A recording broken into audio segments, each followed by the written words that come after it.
What happens if an appraisal comes in low?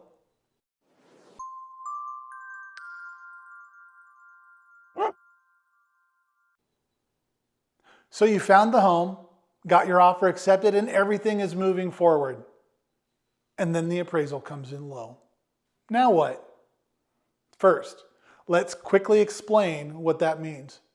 An appraisal is done by a third party hired by the lender to determine the value of the home.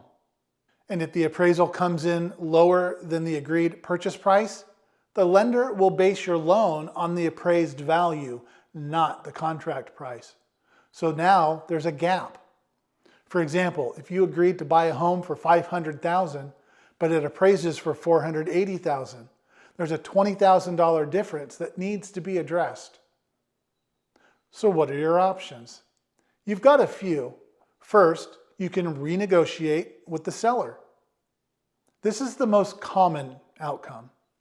You can ask the seller to lower the price to match the appraised value or meet somewhere in the middle. Second, you can bring in the difference in cash. If you really want the home and have the ability, you can cover that gap out of pocket. But obviously that's not always ideal or even possible. So third, you can challenge the appraisal. If there were errors or better comparable sales, your lender can request a reconsideration of value. Now this doesn't always work, but it is an option. And fourth, depending on your contract, you may have the ability to walk away. If you have an appraisal contingency in place, this protects you and allows you to cancel the contract and get your deposit back. Now here's the important part. A low appraisal doesn't automatically kill the deal. It just means we have to go back to the table and negotiate. And this is where having a strategy and the right agent really matters.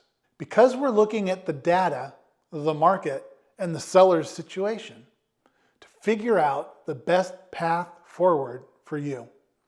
At the end of the day, it's about making sure you're not overpaying for the home and that you still feel comfortable moving forward. I'm Tim Pantle, the Adopt the Dog Realtor. At the end of the day, I help people and dogs find their new homes. If you want honest answers, a clear plan, and zero pressure, reach out. Let's get started.